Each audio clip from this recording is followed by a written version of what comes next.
வணக்கம் நண்பர்களே. இந்த செடிக்கு பேர் என்னென்னா டைகர் டூத் ஆலோ. இது சக்குலண்ட் வெரைட்டியில் வருது. இதை நம்ம இன்டோர் பிளான்ட்டாகவும் வளர்க்கலாம்.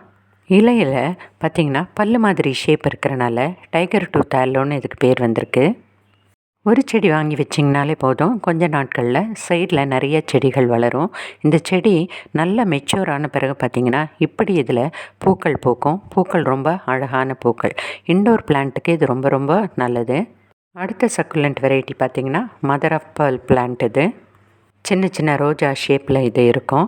இதில் வெயில் நிறத்திற்கு ஏற்ப சில கலர்ஸும் உண்டு. இப்போ தண்டை எடுத்துகிட்டு இப்படி நீங்கள் சின்ன சின்ன தொட்டிலையும் வைக்கலாம். சீக்கிரமாக இது வேர் பிடிக்கும். இதை வளர்க்கும் போது இப்படி உயரமாக வளர்க்கணும்னு நம்ம ஆசைப்பட்டோம்னா அப்படியும் வளர்க்கலாம். அப்படி இல்லைன்னா தரையில் படரணுன்னு மாதிரி வளர்க்கணுன்னாலும் நீங்கள் அப்படி வளர்க்கலாம். 1-2 பூ வச்சிங்கனாலே போதும், இலையிலிருந்து கூட அது ப்ராப்பகேட் ஆகும்.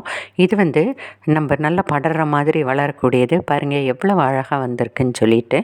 அதனால் இது மெயின்டெனன்ஸும் ஈஸி. ஒரே ஒரு பூ வச்சிங்கன்னா கூட போதும், நாளடைவில் இது நல்லா பறந்து வளரும். இதுக்கு விலை ஒன்றுக்கு 40 ரூபாய். அடுத்த சக்குலண்ட் பார்த்திங்கன்னா கலோஞ்ச் வெரைட்டி. இது ரொம்ப ஈஸியாக வளரக்கூடியது. அதே நேரத்தில் இது கூட நல்லா முற்றும்போது நல்ல பூக்கள் வளரும். பல நிறங்களில் இதோட பூக்கள் இருக்குது. ஆனால் இந்த பர்டிகுலர் செடியிலேருந்து வர்றது இந்த மாதிரி ஆரஞ்சு நிற பெல் ஷேப்பில் இருக்கிற பூக்கள். அடுத்ததாக நீங்கள் பார்த்துட்டுருக்கிறது மேமலேரியா கேக்டஸ் தான். இது ஒவ்வொன்றுமே 25 ரூபாய். இது காலம்னார் கேக்டஸ். நல்ல முற்றின செடி இதோடத்தில் இருக்குது. அதோட விலை 50 ரூபாய். வேணும்னா வாட்ஸ்அப் பண்ணுங்கள். நன்றி.